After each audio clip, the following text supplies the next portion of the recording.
Hi guys, ಎಲ್ಲರಿಗೂ ನಮಸ್ಕಾರ. ನಾನು ನಿಮ್ಮ ಪ್ರೀತಿ ಅಕ್ಷು. ಇವತ್ತು SLC ಆದವರಿಗೆ ಮತ್ತೊಂದು ಜಾಬ್ ಅಪ್ಡೇಟನ್ನು ತಿಳಿಸ್ಕೊಡ್ಲಿಕ್ಕೆ ಬಂದಿದ್ದೀನಿ.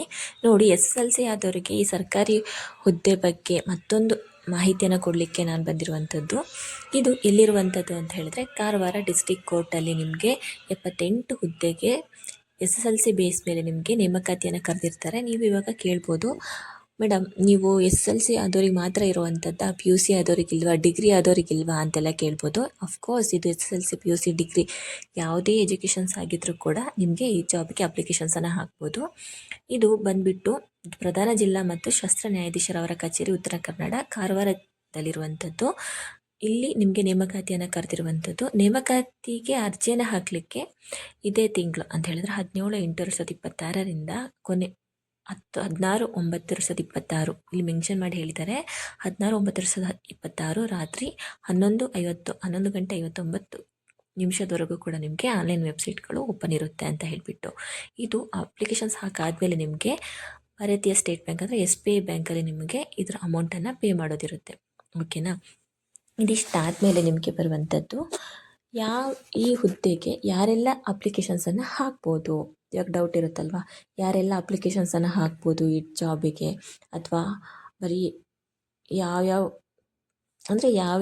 ವಯೋಮಿತಿಯವರು ಕೂಡ ಇದಕ್ಕೆ ಅಪ್ಲಿಕೇಶನ್ಸನ್ನು ಹಾಕ್ಬೋದು ಅನ್ನೋದು ಕೂಡ ನಾನು ಹೇಳ್ತೀನಿ. ನೋಡಿ, ಜವಾನೆ ಹುದ್ದೆಗೆ 65 ಹುದ್ದೆಗಳಿರುವಂಥದ್ದು. ಇದಕ್ಕೆ ನೀವು ಮಹಿಳಾ ಅಭ್ಯರ್ಥಿಗಳು ಕೂಡ ಅಪ್ಲಿಕೇಶನ್ಸನ್ನು ಹಾಕ್ಬೋದು.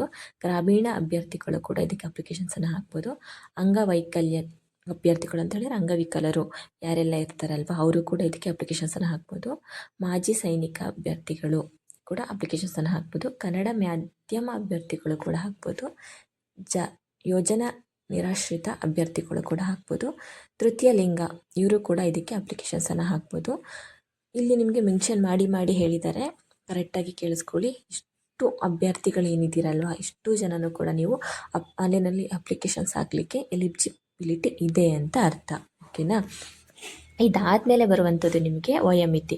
ಎಷ್ಟು ವರ್ಷದವ್ರು ಆಗಿರಬೇಕು ಇದಕ್ಕೆ ಅಪ್ಲಿಕೇಶನ್ಸನ್ನು ಹಾಕಲಿಕ್ಕೆ, ಯಾವ್ಯಾವ ವರ್ಗದವರಿಗೆ ಎಷ್ಟೆಷ್ಟು ವರ್ಷ ಇರಬೇಕು ಅಪ್ಲಿಕೇಶನ್ಸನ್ನು ಹಾಕಲಿಕ್ಕೆ ಅಂತ ಹೇಳ್ಬಿಟ್ಟು ತುಂಬ ಜನಕ್ಕೆ ಡೌಟ್ ಇರುತ್ತೆ. ಆ ಡೌಟಿಗೂ ಕೂಡ ಇದಕ್ಕೆ ಆನ್ಸರ್ಸನ್ನು ಮಾಡೋಣ. ಯಾವ್ಯಾವ ವರ್ಗದವರಿಗೆ ಯಾವ್ಯಾವ ಏಜ್ ಇರಬೇಕು ಅಂತ ಇರುತ್ತೆ, ಹೌದಲ್ವಾ? ಈಗ ನೋಡಿ, ವಯೋಮಿತಿ ನಾನು ಹೇಳಿದೆ ನಿಮಗೆ ಆವಾಗಲೇ ವರ್ಷ ಎಷ್ಟೆಲ್ಲ ಇರಬೇಕು ಅಂತ ಹೇಳಿಬಿಟ್ಟು.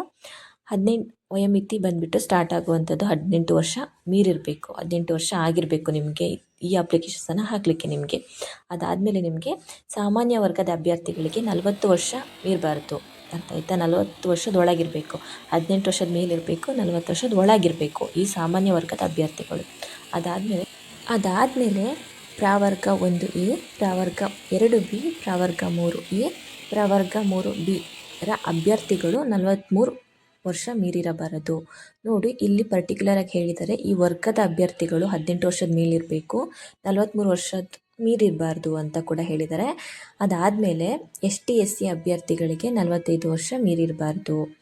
ಇದರಲ್ಲಿ ST SC ಅಭ್ಯರ್ಥಿಗಳು 18 ವರ್ಷದ ಮೇಲಿರಬೇಕು, 45 ವರ್ಷದ ಒಳಗಿರಬೇಕು. ಅಂದರೆ ಇದು ಬರೀ ST SC ಅಭ್ಯರ್ಥಿಗಳಿಗೆ ಮಾತ್ರ ಆಗಿರುತ್ತೆ. ಇದಿಷ್ಟು ನಿಮಗೆ ಬಂದು ವಯೋಮಿತಿ. ಈ ಕಾರವಾರ ಡಿಸ್ಟಿಕ್ ಕೋರ್ಟಲ್ಲಿ ಇರುವಂಥ ಜಾಬ್ ವೇಕೆನ್ಸಿಗೆ ಅಪ್ಲಿಕೇಶನ್ಸ್ ಹಾಕಾದ್ಮೇಲೆ ಇರುವಂಥ ಇಷ್ಟು ರೂಲ್ಸ್ಗಳು ಇದಾಗಿರುತ್ತೆ. ಇದಿಷ್ಟು ನಿಮಗೆ ಕಾರವಾರ ಡಿಸ್ಟಿಕ್ ಕೋರ್ಟ್ ಜಾಬ್ ಬಗ್ಗೆ ಕೊಟ್ಟಿರುವಂಥ ಇನ್ಫಾರ್ಮೇಷನ್ಸ್ ಆಗಿರುತ್ತೆ. ಇನ್ನೂ ಹೆಚ್ಚಾಗಿ ಯಾವುದ್ರ ಬಗ್ಗೆ ವೀಡಿಯೋಸ್ ಮಾಡಬೇಕು ಅನ್ನೋದು ಕೂಡ ನೀವು ಕಮೆಂಟಲ್ಲಿ ತಿಳಿಸ್ಕೊಡ್ಬೋದು. ಹಾಗೆಯೇ ನಮ್ಮ ಚಾನಲನ್ನು ಸಬ್ಸ್ಕ್ರೈಬ್ ಮಾಡ್ಕೊಂಡು ಹೋಗಿ, ಇನ್ನೂ ಹೆಚ್ಚಾಗಿ ನಿಮಗೆ ಮಾಹಿತಿಗಳನ್ನ ಕೊಡ್ತಾ ಇರ್ತೀವಿ, ಅದು ನಿಮಗೆ ಡೈರೆಕ್ಟಾಗಿ ಶೋ ಆಗ್ತಾ ಇರುತ್ತೆ. ಹಾಗೆ ಸಬ್ಸ್ಕ್ರೈಬ್ ಮಾಡಿ ಬೆಲ್ ಐಕಾನ್ನ ಕ್ಲಿಕ್ ಮಾಡಿಕೊಂಡು ನಮಗೂ ಕೂಡ ಸಪೋರ್ಟ್ ಮಾಡಿ ಹೆಚ್ಚಾಗಿ ಅಂತ ಹೇಳ್ತಾ ಈ ವಿಡಿಯೋನ ಎಂಡ್ ಮಾಡ್ತಾ ಇದ್ದೀನಿ. ಯಾರೆಲ್ಲ ನನ್ನ ವಿಡಿಯೋನ ವಾಚ್ ಮಾಡಿರ್ತೀರ ಅವರಷ್ಟು ಜನಕ್ಕೂ ಕೂಡ ಒಳ್ಳೆಯದಾಗಲಿ.